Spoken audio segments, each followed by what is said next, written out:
warahmatullahi wabarakatuh. Nama saya Martina Safitri.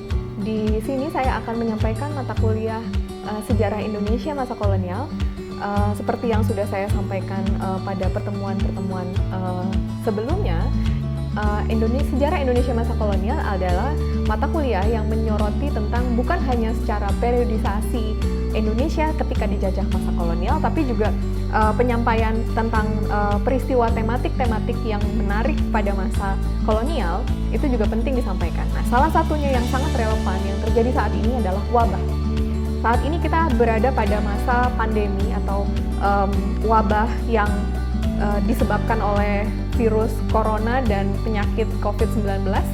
Nah, pada masa Hindia Belanda sebelumnya, ternyata Indonesia sudah pernah ada wabah-wabah. Nah, wabahnya itu bukan hanya memakan korban yang sedikit, tapi juga sangat banyak, jutaan jiwa gitu. Dan kita akan mempelajari apa saja wabah yang pernah terjadi di Hindia Belanda, seperti yang saya tayangkan pada slide berikut ini. Yang pertama adalah wabah cacar. Kalau kalian pernah dari waktu kecil pernah punya pengalaman sakit cacar, nah pada masa dulu sebelum ada vaksinasi cacar yang terjadi pada anak-anak ataupun orang tua pada masa Hindia Belanda itu banyak sekali yang memakan korban. Sampai kondisinya sangat memprihatinkan seperti yang bisa dilihat di gambar itu ya. Jadi cacar itu adalah salah satu penyakit kuno yang sampai sekarang itu masih ada. Dan cacar pertama yang di Batavia itu pertama kali di Hindia Belanda ditemukan pada tahun 1644 dan kemudian menjadi sebuah pandemi, menjadi sebuah wabah global di Pulau Jawa waktu itu di Hindia Belanda terutama pada tahun 1846. Nah, ini ada gambar satu tokoh dinas kesehatan namanya Dr. Willem Bos.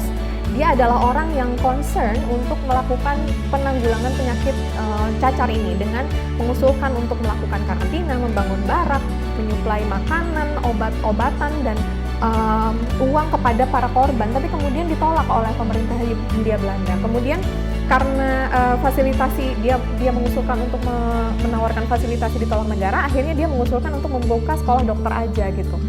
Daripada kita mengobati, oke, kita membuka sekolah dokter untuk kemudian penduduk pribumi itu bisa mengobati memberikan vaksin kepada penduduk pribumi yang lain. Nah, kemudian dari situ mulailah dibuka sekolah dokter Jawa. Kalau istilahnya adalah sekolah Stovia, sekolah dokter Jawa. Pada tanggal 1 Januari 1851 itu adalah yang mempelopori Dr. Willem Bos. Nah, itu sejarah sakit cacar. Kemudian pandemi yang kedua, penyakit yang mewabah di Hindia Belanda adalah penyakit kolera. Nah, penyakit kolera itu sebetulnya beberapa kali mengalami ledakan pandemi, bukan hanya di Hindia Belanda, tapi juga di Eropa, bahkan di Asia. Seperti yang bisa dilihat dalam slide, ada menurut Peter Blomgaard, itu adalah seorang sejarawan dari Leiden. Beliau meneliti ada 5 kali ledakan, bahkan 6 kali ledakan besar wabah kolera sebelum ditemukan vaksin ya. Nah, di sini di Indonesia, di Hindia Belanda ketika itu mulai ada wabah muntabir pertama itu tahun 1823. Kemudian sebagai gambaran oleh Rode van Eysina, dalam sehari itu ada 160 orang mati akibat kolera. Yang kemudian kebanyakan kolera itu muncul pada musim kemarau, terutama di daerah-daerah yang banyak punya sungai-sungai yang mulai mengering. Jadi ada genangan-genangan yang akhirnya bisa membuat penyakit kolera itu mulai gampang terjangkiti ke orang, gitu ya. Nah, vaksin kolera itu baru diteliti oleh Institut Pasteur tahun 1910 sampai 1912. Jadi kalian bisa bayangkan hampir 100 tahun kolera itu belum ada obatnya di Hindia Belanda dan memakan jumlah korban yang sangat banyak, terutama ketika masuk musim kemarau. Next slide, ada flu Spanyol. Kalian mungkin sudah mulai mendengar ada tayangan-tayangan di televisi tentang wabah pandemi pertama di dunia, yaitu flu Spanyol yang banyak mematikan jumlah penduduk dunia ketika itu sampai 450 juta jiwa, tapi di sini dicatat 1,5 juta jiwa yang meninggal akibat flu ini. Sebetulnya flu Spanyol ini awalnya terjadi di Amerika ya, tapi kemudian disebutnya flu Spanyol karena Spanyol adalah negara yang kemudian memberitakan ada wabah flu di dunia ketika itu. Nah, durasi penyebaran wabah flu hanya 6 bulan sampai Hindia Belanda. Nah, karena durasi yang sangat cepat menyebar, ini adalah seperti wabah pertama yang sangat sporadis. Kalau kita lihat sebelum-sebelumnya cacar, kolera, mewabah tapi tidak sporadis seperti flu Spanyol, menyebarnya sangat cepat seperti itu ya. Kalau yang sebelum-sebelumnya kan ada agak endemik begitu. Oke. Selanjutnya adalah wabah penyakit pes. Nah, kalian tahu tikus itu sering dikatakan sebagai penyebab wabah penyakit pes, tapi kalian perlu tahu sebetulnya yang menyebabkan wabah penyakit pes itu bukan tikusnya, tapi kutu tikus. Begitu ya. Pes adalah penyakit pandemik yang pernah mematikan sepertiga jumlah penduduk Eropa pada abad ke-13 atau disebut dengan Black Death atau sampar. Jadi waktu abad ke-13, kalian bayangkan sepertiga jumlah penduduk Eropa itu meninggal karena penyakit pes, Black Death ini. Jenisnya ada 3, bubonic pes itu benjol seperti bisul, pes bisul, bubonic pes itu pes bisul, pneumonic pes itu adalah paru-paru, dan yang terakhir septicemic pes itu adalah darah, jadi bakteri di dalam darah.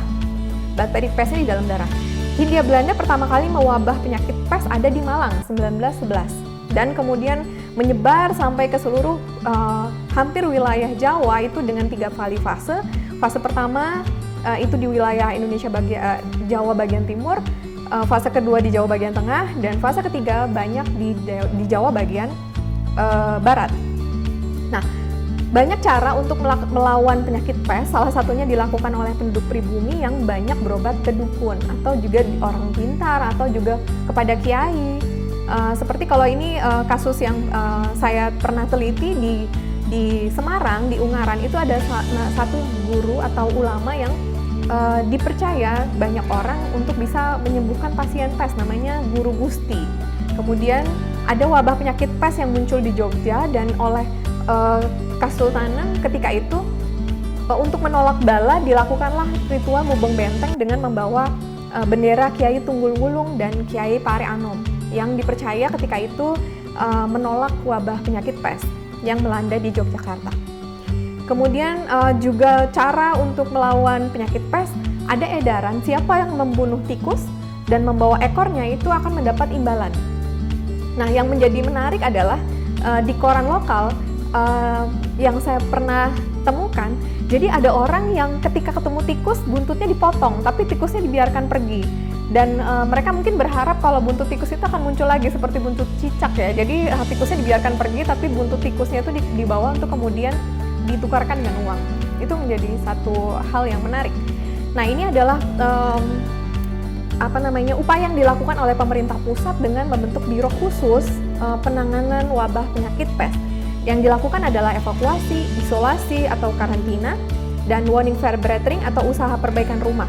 Nah, ini menjadi penting warning verbetering ini karena di situ adalah letak pentingnya membuat rumah menjadi bersih, membuat rumah menjadi jauh dari tikus. Karena interaksi manusia yang dekat dengan tikus itu meninggikan peluang untuk tertular penyakit pes dari tikus. Begitu. Kemudian juga ada kerjasama dengan Palang Merah. Nah, ini adalah gambar dari tenda dari Palang Merah Internasional yang ada di Malang. Kemudian ini adalah paling kanan, paling kiri ya, itu adalah vaksinasi pes yang dilakukan oleh pemerintah Hindia Belanda. Ketika itu dilakukan oleh dokter Eropa, kalian bisa lihat, dan juga dokter pribumi ya, kepada orang-orang di Malang. Nah, yang di bawah itu adalah pameran rumah yang bersih dari tikus gitu. Jadi saking kampanye warning verbetering untuk menyukseskan penanganan penyakit pes, maka dibuatlah pameran ini seperti sosialisasi bagaimana rumah yang bersih, bagaimana rumah yang jauh dari tikus, seperti itu. Jadi kita sampai pada akhir perkuliahan hari ini tentang gambaran mengenai wabah yang terjadi di Hindia Belanda. Selanjutnya saya ingin bisa lebih eksplorasi lagi di forum diskusi. Terima kasih, mohon maaf kalau ada kekurangan. Wassalamualaikum warahmatullahi wabarakatuh.